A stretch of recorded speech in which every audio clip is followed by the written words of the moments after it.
Throughout the ages, architects and engineers have designed and built the great structures that have made our world and withstood the test of time. Hi, I'm Ed Asner. Welcome to Architects and Engineers. Let's look now at modern steel frame buildings. This is the Empire State Building, a marvel of modern architecture. It was built to last. Architects and engineers of today use computers to design and engineer buildings that will endure the forces of nature, such as earthquakes, fires, and hurricanes. This modern skyscraper was also built to last.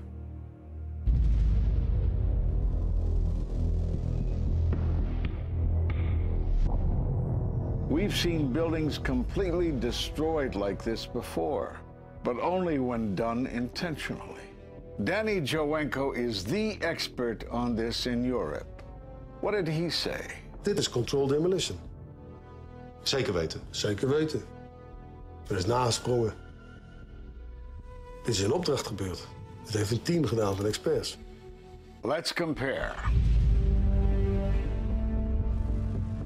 Explosives are used to demolish buildings like this in just seconds. Okay, so it's a controlled demolition. What's the problem with that?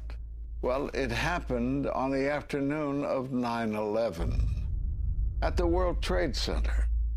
Let's just think about this. Controlled demolitions cannot be engineered and rigged in a day. It takes months. And therefore, this event must have been planned in advance. You hear that? Keep your eye on that building. It'll be coming down. The building is about to blow up. Move it back. We are walking back. There's a building about to blow up. Did they actually use the word brought down, and who was it that was telling you this? The fire department, and they did use the word, we're going to have to bring it down. And these people heard explosions. We heard this sound that sounded like a clap of thunder. It looked like there was a shock wave ripping through the building, and the windows all busted out.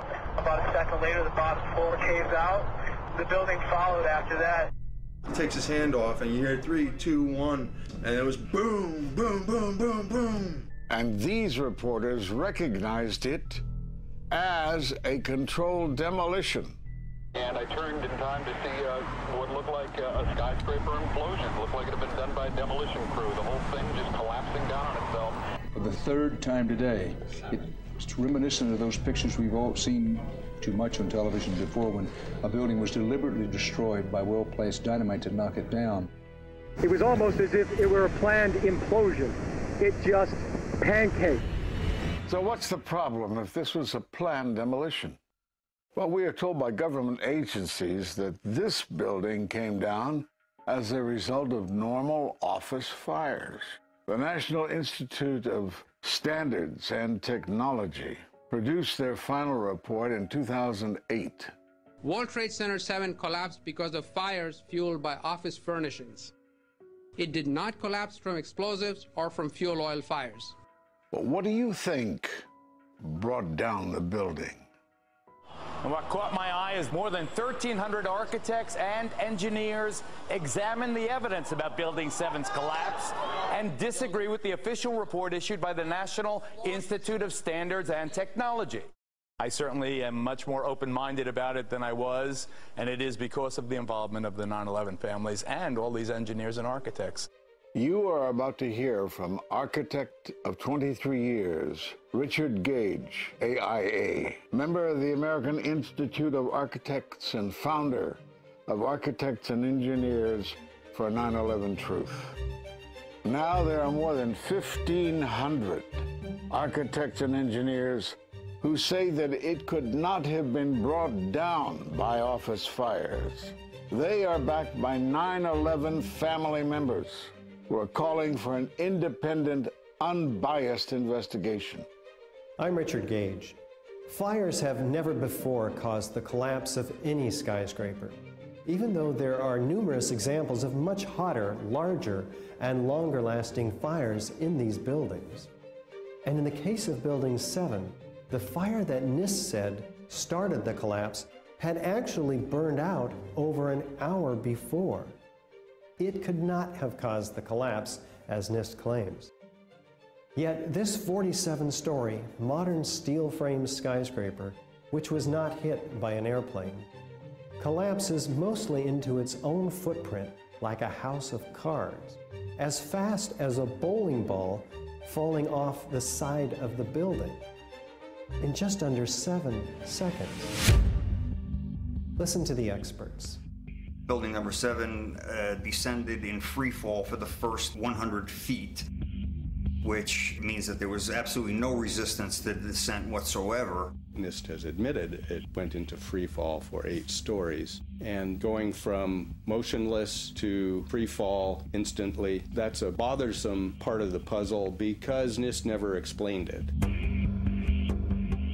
We've got a building that came down in its own footprint, so all of the columns really needed to be severed at the same time in order for that structure to fall the way that we saw. The symmetry is the smoking gun. The whole building completely comes down in one continuous motion. There couldn't have been any structural resistance.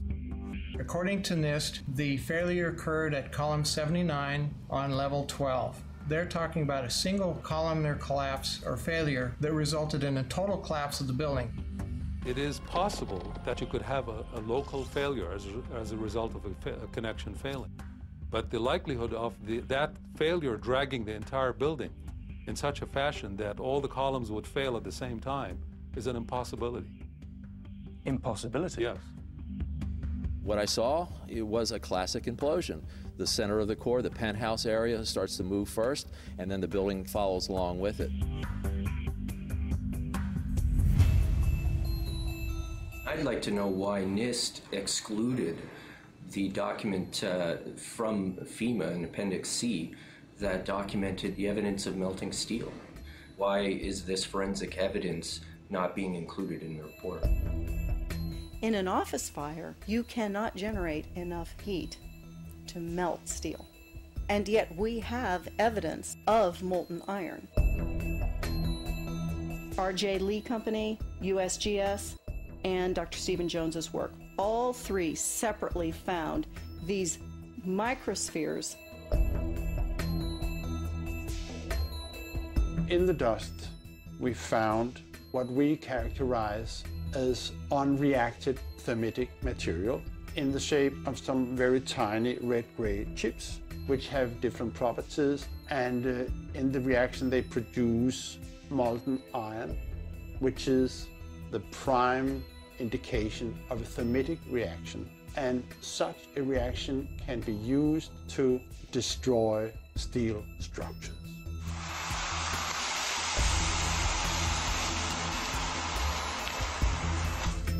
What we have found is a modern version of thermite, which we call nanothermite. There were these iron microspheres present in all of the dust samples that needed to have been formed in extremely high temperatures. I've independently seen thermitic activity within 2 separate independent samples of World Trade Center dust. My contention, based on finding thermite residue in the dust, is that it happened before. It didn't happen after in the fires that ensued in the rubble pile afterwards. All the characteristics of the microspheres tell me that thermite was involved in melting those steel beams. So thermite, if it was present at the World Trade Center and created this molten metal that so many witnesses and photographic evidence shows, would also explain the fact that the fires could not be put out at Ground Zero. The only thing that is consistent with all of the evidence that we have that could cause such a thing is the use of thermite to cut through the steel. You'd get down below and you'd see molten steel. Molten steel running down the channel rails. Like you're in a foundry. Yeah. Like lava. Like it was lava from a volcano. Well, the manual gets into thermite, and if it says if you have melted steel or concrete, which we had on 9/11. We should test for it. This fused element of steel, molten steel and concrete and all of these things all fused by the heat into one single element. We're asking for an investigation that follows national standards. There's no excuse to not test for this. If terrorists used explosives in '93, why didn't we test for them? If all these witnesses heard explosions, why aren't we testing for them? NIST concedes that they found no evidence for explosives. So then we asked them, well, did you look? And they said, no, we did not look for explosives or residues of explosives. So the preconceived notion of NIST is that there's no evidence for explosives, and so there's no point in looking. That is the most unscientific thing that you can possibly think of, not to look because you don't expect to find evidence, and in fact the evidence is overwhelming. They state these conclusions for which there's virtually no evidence, and then they ignore conclusions that can be drawn from the evidence. The Freedom of Information Act request to NIST was denied with the claim that releasing this data might jeopardize public safety. How could it possibly jeopardize public safety? The destruction of evidence was a criminal act in itself. It was already being carted away and destroyed when the FEMA investigators got there about a month after September 11th. You can't do science when you are deprived of the evidence and when your hypothesis is the least valid instead of the most likely. When the most likely hypothesis in the case of Building 7 wasn't even mentioned. This is not science. The scientific forensic evidence, ignored by NIST, but carefully reviewed by teams of technical professionals, corroborates the hypothesis of explosive-controlled demolition. We've traveled to 21 foreign countries and 32 American cities, bringing this evidence to the attention of the public. And we're backed by 9/11 family members and other concerned citizens who are calling for an independent, unbiased investigation. I'm a family member trying to find out the answers to the murder of 3,000 plus people. The bottom line is that it needs to be investigated properly. Please look at architects and engineers. People all around the world, scientists all around the world are questioning this. And there's some deep, deep explaining to do. It took some kind of consciousness raising on my part before I was willing to look at the possibilities. And really, you need to go where the evidence leads. As an engineer, and I have 3 degrees in engineering, I signed that petition for architects and engineers for 9/11 Truth some time ago because the American people absolutely need the truth of 9/11. Look at the evidence. In fact, I'll say this very categorically. Any reasonable person who looks at the evidence that's been brought forward has got to come away with the feeling that something has to be done, a real investigation has to be put forward. We will never heal. This country will never, ever, ever forget that day. We have to demand a new investigation. I want justice here. The country owns this.